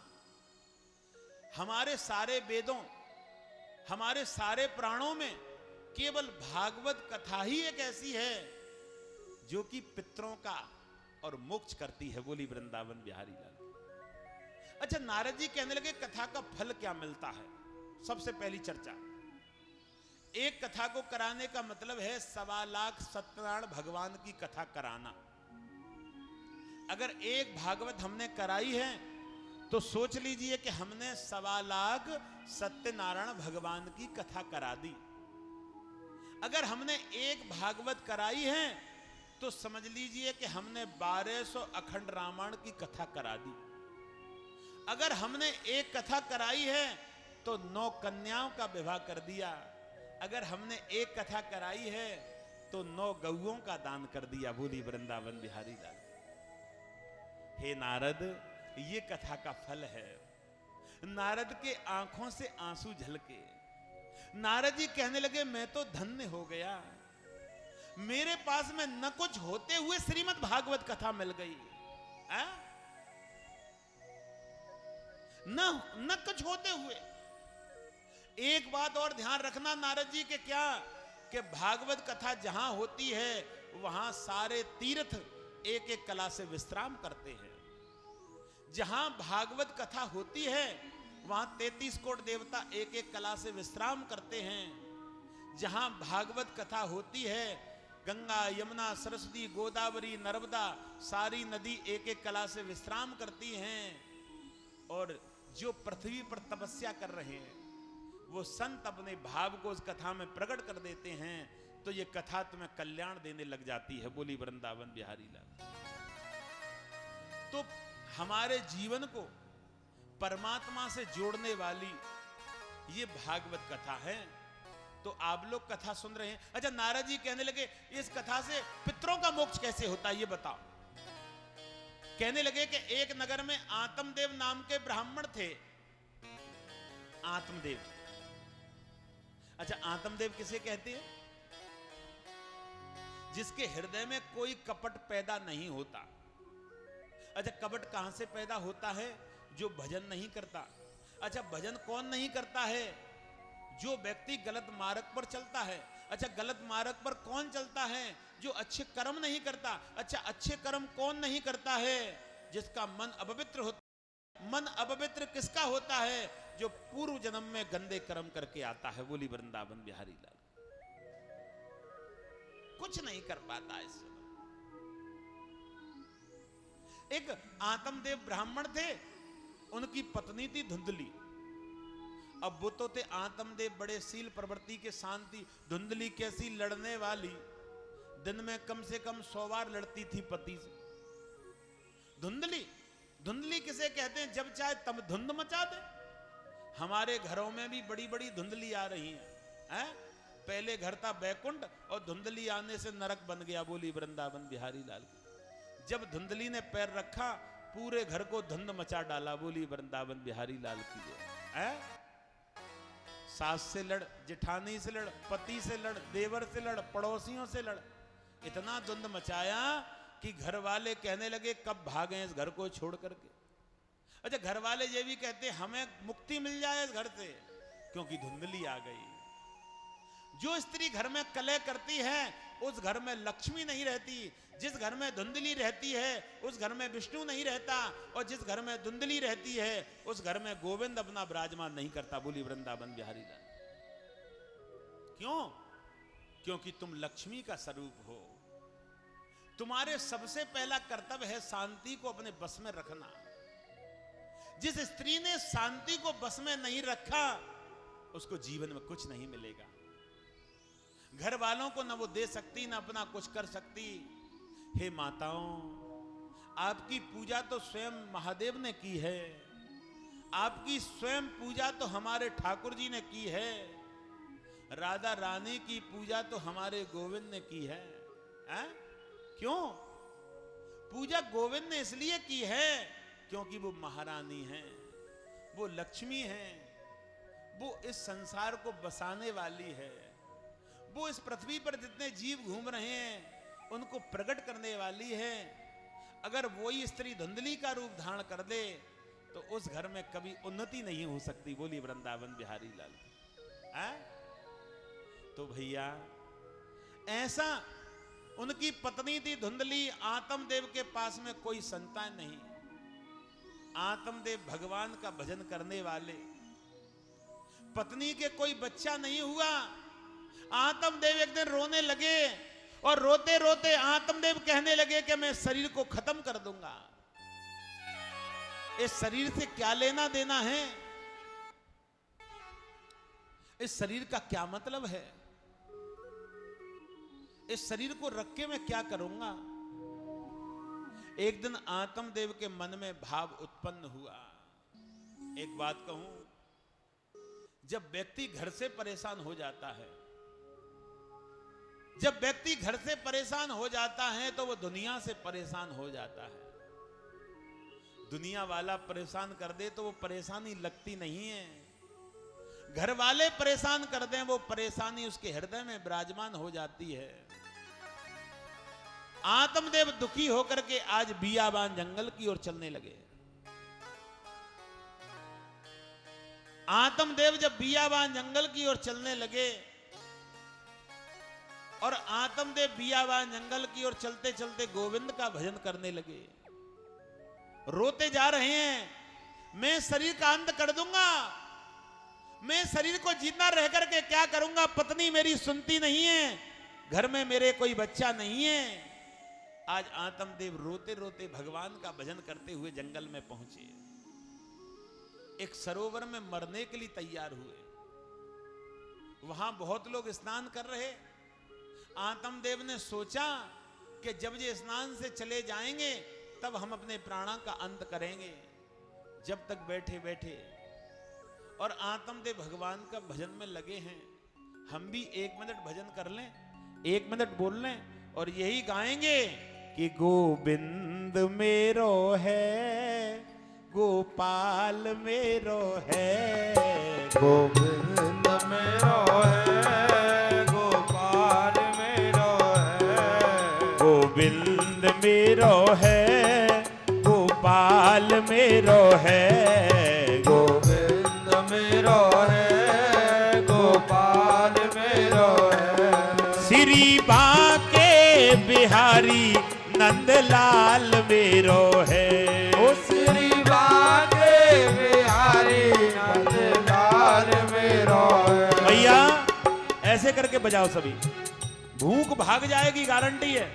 हाँ, गोविंद मेरो है, गोपाल मेरो है, गोविंद मेरो है, गोपाल मेरो है, श्री बांके बिहारी नंदलाल मेरो है, श्री बांके बिहारी नंदलाल मेरो है, गोविंद मेरो है, गोपाल मेरो है, गोविंद मेरो है, गोपाल मेरो है। आओ भाव से।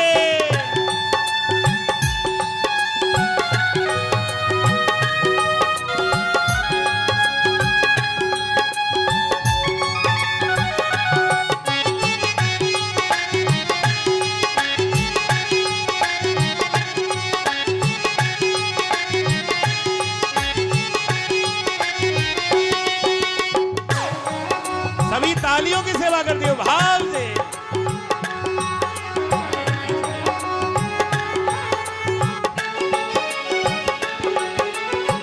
ओ हरिया जाओ, हरिया जाओ, हरिया जाओ, हरिया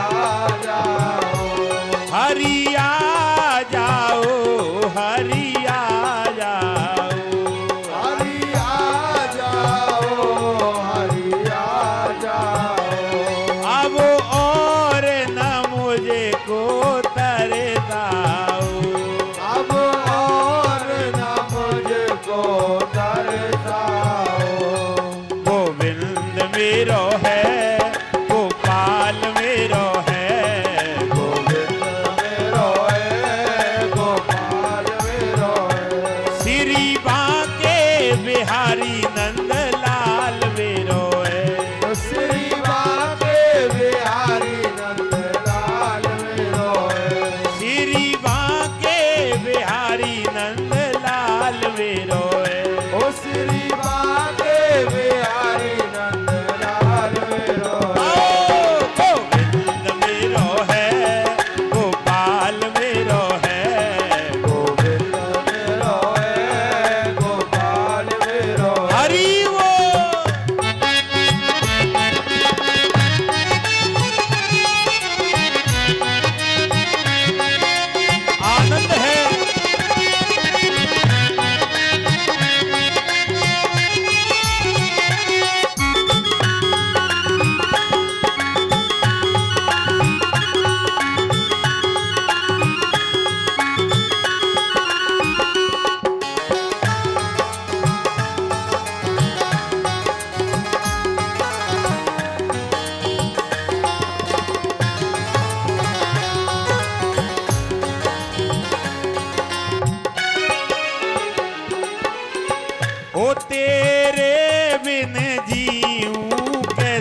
जितने अंबर में हैं तारे, जितने अंबर में तारे, जितने अंबर में हैं तारे, ओ जितने अंबर में तारे, उतने दिखे मुरली वारे, उतने दिखे मुरली वारे, उतने दिखे मुरली वारे, उतने दिखे मुरली वारे।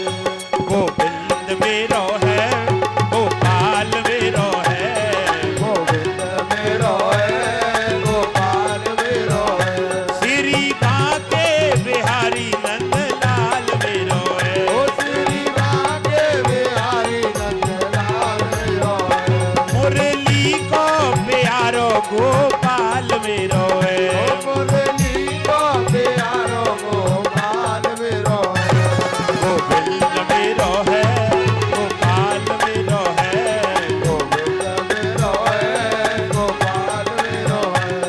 गोविंद मेरो है, गोपाल। बोली वृंदावन बिहारी लाल की।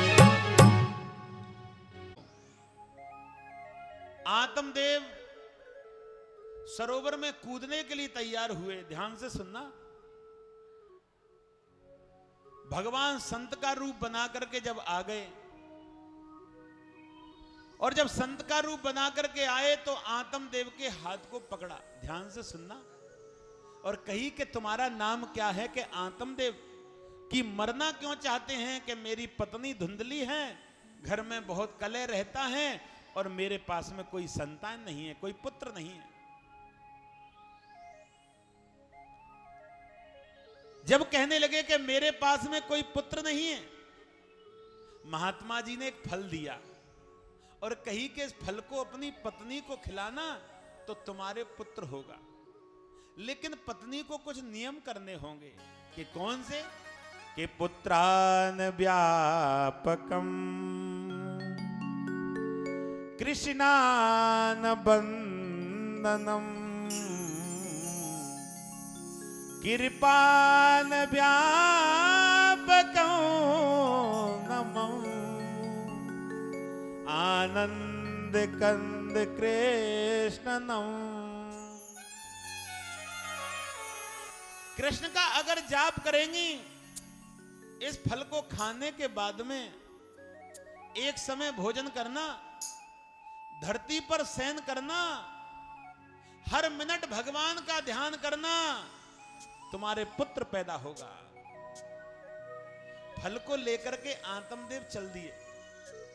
अब जब फल को लेके चल दिए, पत्नी को दिया। पत्नी बड़ी प्रसन्न हुई, आज तो बड़ा सुंदर फल लाए हैं, क्या बात है? कहने लगे ये फल नहीं है, ये पुत्र है। इस फल को खाओ, आपके पुत्र होगा। लेकिन एक समय भोजन करना है, धरती पर शयन करना है और भगवान का नाम जपना है, पुत्र हो जाएगा। पत्नी ने सोचा कि फल खाने से गर्भ रहेगा, क्योंकि धुंधली है ना वो। लक्ष्मी होती तो नहीं सोचती, धुंधली है। अब धुंधली तो गंदे बेचारी सोचेगी ना। कहने लगी कि फल खाने से गर्भ रहेगा, गर्भ रहने से थोड़ा भोजन करूंगी और जब मेरा शरीर दुबला पतला हो जाएगा थोड़ा भोजन करने से। मैंने सुना है कि जब बच्चे का जन्म होता है बड़ी बड़ी परेशानी आती हैं, उन परेशानियों में मेरे प्राणांत हो गए तो इस सारी दौलत को घर वाले खा जाएंगे, इसलिए मैं तो इस फल को नहीं खाऊंगी। बोली वृंदावन बिहारी लाल। एक बात कहूं, थोड़ी देर के लिए तुम अपने आप को अमर समझ लेते हैं, यह सबसे बड़ी भूल है व्यक्ति की। जो व्यक्ति अपने आप को सब कुछ समझ लेता है वहीं उसकी भक्ति का अंत हो जाता है। बोली वृंदावन बिहारी लाल। आज उसी समय धुंधली की बहन पड़ोस में रहती थी। धुंधली की बहन कहने लगी, दुखी मत हो, इस फल को गौ माता को खिला दो। मेरे गर्भ में 1 महीने का बालक है, आप मेरे पति को कुछ धन दे करके प्रसन्न कर लेना। जब बालक का जन्म होगा मैं तुम्हारे पास में भेज दूंगी, जैसे गर्भवती स्त्रियां रहती हैं ना, तुम उसी रूप से रहिए, आपके पति समझेंगे कि आप गर्भवती हैं कि ठीक है। धुंधली वैसे ही रहने लगी। पति ने सोचा कि मेरी पत्नी गर्भवती है, बड़ा आनंद बरसने लगा, हमारी पति तो गर्भवती है। जब उनकी बहन के गर्भ का पूरा समय हुआ, पुत्र हुआ, पुत्र धुंधली के पास में पहुंचा दिया और धुंधली ने आत्मदेव के पास में खबर कर दी कि पुत्र हुआ है। आत्मदेव ब्राह्मण तो है ही है, अब ब्राह्मण के यहां पुत्र हुआ, नगर के नर नारी सभी झूमने लगे, नाचने लगे, ब्राह्मण के यहां पुत्र हुआ है, ब्राह्मण के यहां पुत्र हुआ। ऐसा सब लोग करने लगे। आज उसी समय ब्राह्मण के यहां पुत्र हुआ है। अब तो समय 9 दिन हुए, तो 9 दिन के बाद में जो गौ माता को फल दिया था, ध्यान से सुनना, गौ माता के भी पुत्र हुआ। वो पुत्र कैसा? 2 कान गऊ के, पूरा शरीर मनुष्य का, दोनों का नामकरण संस्कार हुआ। जो गौ माता से पैदा हुआ उसका नाम गौकर्ण रख दिया, और जो धुंधली की बहन से पैदा हुआ उसका नाम धुंधकारी रख दिया। बोली वृंदावन बिहारी लाल की जय। धुंधकारी बड़े दुष्ट हुए, बड़े पापी हुए। गौकर्ण बड़े विद्वान हुए, काशी में पढ़े, और जब काशी में वो पढ़े, बड़े विद्वान हुए। इधर में धुंधकारी बड़े बूढ़ों को मारने लगे, परेशान करने लगे। आत्मदेव तपस्या करने के लिए जंगल में चले गए। धुंधली ने बहुत समझाया, लेकिन धुंधली को मारा। जब माता को मारा तो माता ने कुएं में गिर के अपने प्राणों को त्याग दिया। अब तो धुंधकारी वेश्याओं के साथ में रहने लगे। बोली वृंदावन बिहारी लाल। आज की कथा बड़ी समझने की है, और मेरा हर जगह ये प्रयास रहता है कि आज की कथा को तुम समझो, क्योंकि आज की कथा को जो समझता है उसे कथा का रास्ता मिलता है। रास्ता को खोलने का आज मार्ग है। बोली वृंदावन बिहारी लाल की। आज उसी समय श्री सुखदेव जी कहने लगे सूत जी महाराज के, हे 88,000 ऋषियों, आज उसी समय धुंधली तो कुएं में गिर करके मर गई। धुंधकारी 2 वेश्याओं को लाया, घर में रखने लगा। दोनों वेश्या सोचने लगी चोरी करता है, राजा हमें मार देगा। दोनों वेश्याओं ने उसके गले में फंदा लगा करके उसे मार दिया। उसे अकाल मृत्यु हुई। अब कथा का मेन मतलब यहां आता है कि भागवत कथा किस किस का कल्याण करती है। भागवत कथा किस किस का कल्याण करती है? जो व्यक्ति जल में डूब करके मर जाए, फांसी लगा करके मर जाए, जहर खा करके मर जाए, लंबी बीमारी से तड़प तड़प के मर जाए, कुआरेपन में मरने के बाद में उसका हम लोग जो भी नियम है वो अच्छा नहीं कर पाए, ये लोग भटकते हैं। इन लोगों को मुक्ति नहीं मिलती, इन लोगों को स्थान नहीं मिलता। जब इन लोगों को मुक्ति और स्थान नहीं मिलता तो इनको मुक्ति देने के लिए तुम गंगा जी जाओ, कुछ नहीं होगा। गया जी जाओ, कुछ नहीं होगा। तीर्थों पे ले जाओ, कुछ नहीं होगा। लेकिन जब गंगा जी से ले जाने से ज्यादा श्रीमद् भागवत कथा जब हम इनको सुनाते हैं तो इनका मोक्ष हो जाता है। बोली वृंदावन बिहारी लाल की। गोकर्ण को पता पड़ गई मेरे भैया मर गए और अकाल मृत्यु से मरे हैं, तो गोकर्ण ने उनको गया में पिंडदान किया। हम लोग गया जी जाते हैं ना पिंडदान करने के लिए। अब तुम लोग कहोगे गया जी में किनका पिंडदान होता है? ये विडंबना की बात है। गया जी में उन्हीं का पिंडदान होता है जिनकी अकाल मृत्यु नहीं हुई है, और जिनकी अकाल मृत्यु हो गई, जो भटक रहे हैं, वो केवल श्रीमद् भागवत से ही सुन के कल्याण होगा। बोली वृंदावन बिहारी। गोकर्ण ने उनको गया जी में पिंडदान किया, लेकिन कल्याण नहीं हुआ। जब गोकर्ण रात्रि में सो रहे हैं, वो कभी हड्डी की वर्षा, कभी पीप की वर्षा कर रहे हैं कि तुम कौन हैं कि मैं धुंधकारी। तुम्हारे लिए तो मैंने गया में पिंडदान कर दिया कि एक गया की क्या चलती है, तुम सैकड़ों में कर दो, लेकिन मेरा कल्याण नहीं होगा। कि फिर आकाशवाणी हुई कि इन्हें श्रीमद् भागवत कथा सुनाओ। गौकर्ण विद्वान तो है ही है। गौकर्ण कहने लगे अपने भाई को मैं ही सुनाऊंगा श्रीमद् भागवत कथा। श्रीमद् भागवत कथा सुनाने के लिए तैयार हुए, आसन लगा दिया। भगवान कहने लगे ऐसे दुष्ट को हम कथा नहीं सुनने देंगे। जोर से तूफान आया, आसन उड़ गया। फिर गौकर्ण ने आसन लगाया, फिर जोर से तूफान आया, आसन उड़ गया। धुंधकारी रोने लगा, क्या करूं, कहां बैठ के कथा सुनूं। पास में ही बांस का वृक्ष खड़ा है। धुंधकारी बांस की जो गांठ होती ना, पोली, उस बांस में बैठ गए। भगवान को पता पड़ी बांस में बैठ के कथा सुन रहे हैं। जिसमें गांठ में बैठ के कथा सुन रहे उसको तोड़ दिया भगवान ने, छटक गई। वो दूसरी गांठ में जाके बैठ गए। धुंधकारी इसी प्रकार से 7 गांठ में बैठे और 7 गांठ जब पूरी हुई, 7 दिन की कथा सुनी। ब्रह्मलोक से आया विमान और विमान में बैठ करके उनका कल्याण मोक्ष हो गया। बोली वृंदावन बिहारी लाल। तो श्रीमद् भागवत कथा का महत्व क्या है? सबसे पहला महत्व तो यह है कि श्रीमद् भागवत कथा में 7 दिन तक ब्रह्मचर्य का पालन करना चाहिए।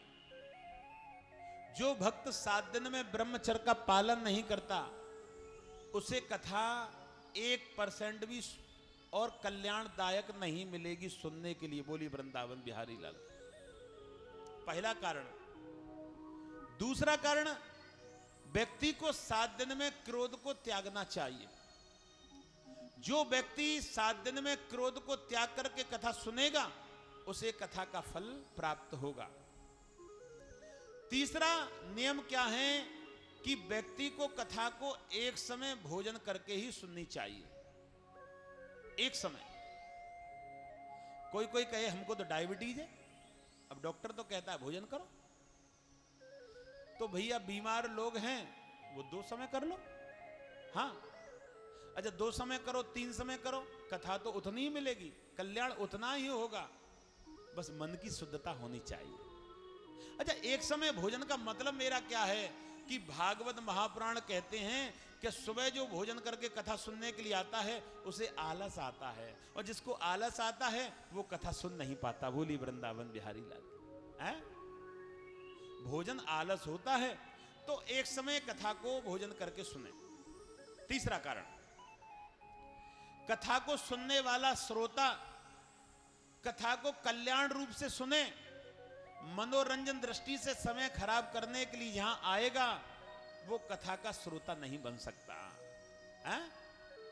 तीसरा, जिसने दीक्षा नहीं ली है, गुरु दीक्षा विहीन, जिनके गुरु नहीं है, दीक्षा नहीं ली, वो व्यक्ति कथा को सुनने का भाव तो बना सकता है, लेकिन कथा को सुन भी सकता है, लेकिन कथा से उसका कल्याण नहीं होगा। क्योंकि दीक्षा लेने वाला व्यक्ति कथा को सुनने के बाद में भी कल्याण नहीं होता। बोली वृंदावन बिहारी लाल। और भैया और भी नियम करना चाहो, परीक्षित जी और परिवार वाले जो भी हैं वो तो नियम से कथा सुने। बाकी जो भी कलश वाली माता बहने और भी भक्त बैठे हुए हैं, सभी नियम से कथा सुने। कथा का नियम, प्याज लहसुन 7 दिन न ग्रहण करें, कटहल की सब्जी 7 दिन तक ग्रहण न करें, मसूर की दाल 7 दिन तक ग्रहण न, सुबह का भोजन शाम को न करें। ऐसे भाव से कथा सुनेंगे तो हमें कथा को पूर्ण फल प्राप्त होगा। बोली वृंदावन बिहारी लाल की। अच्छा, तीसरा एक काम और किया करो।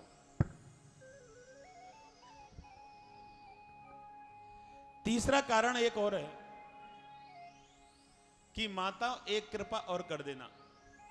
मैंने करीबन 5-7 महीने से एक नियम बनाया है, और ये नियम किसी भागवत में नहीं लिखा, मेरे मन में ही आया कि तुम जाने वाले व्यक्ति की जितनी सेवा कर लोगे उतना तुम्हारा कल्याण हो जाएगा। बोली वृंदावन बिहारी लाल। जाने वाला व्यक्ति कौन सा है?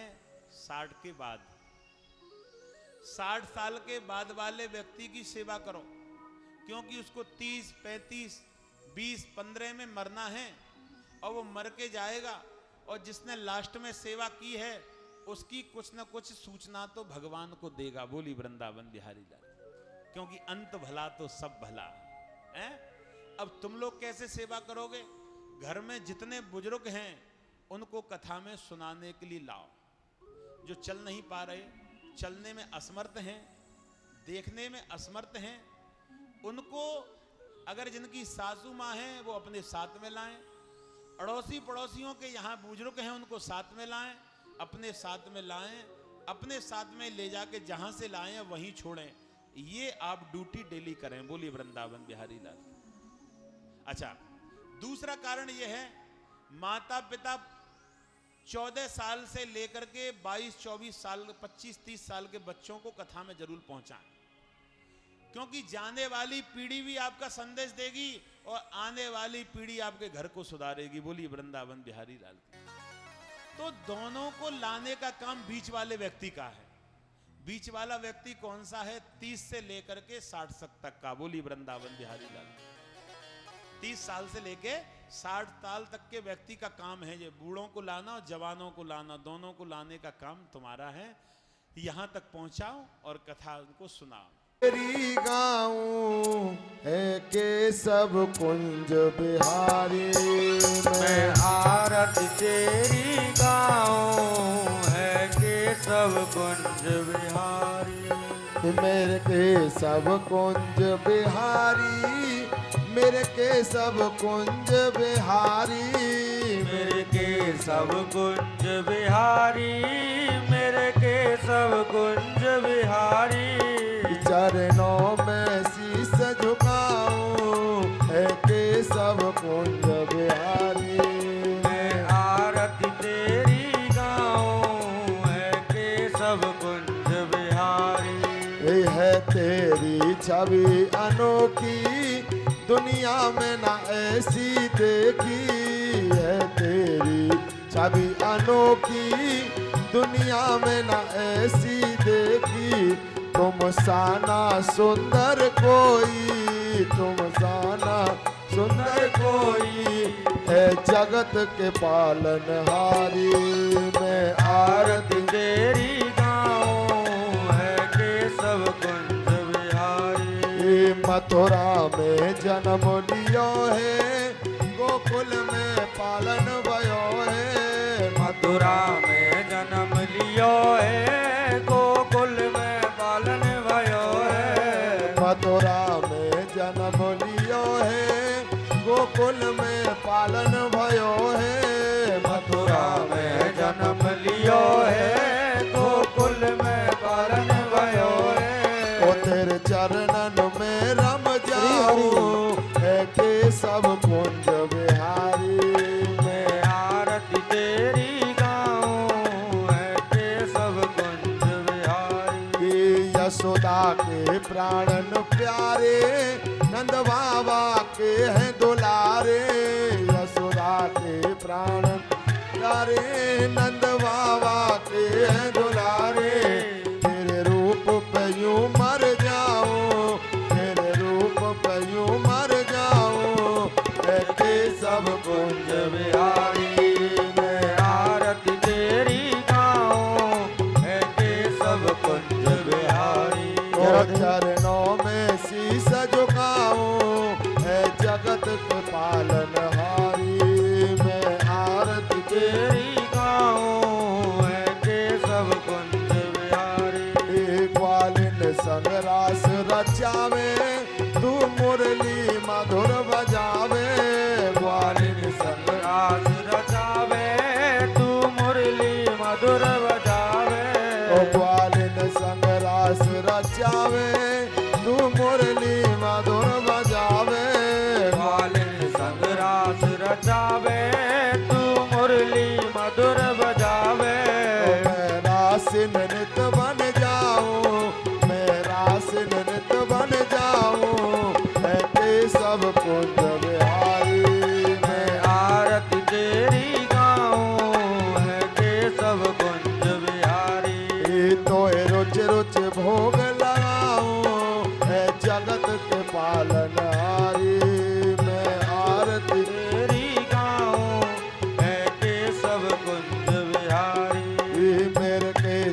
कुंज बिहारी मेरे केशव कुंज बिहारी मेरे केशव कुंज बिहारी मेरे केशव कुंज बिहारी मैं आरती तेरी गाऊं है केशव कुंज बिहारी मैं आरती तेरी गाऊं है केशव कुंज बिहारी अरे कर्पूर गौरम करुणावतारम संसार सारम भुजगेन्द्रहारम सदा वसंतम हृदयालविंदे भवं भवानी जयतं नमामि त्वमेव माता च पिता त्वमेव बन्धु जस्मा त्वमेव त्वमेव विद्याधरणं त्वमेव सर्वं मम देवदेव हरे राम राम राम हरे हरे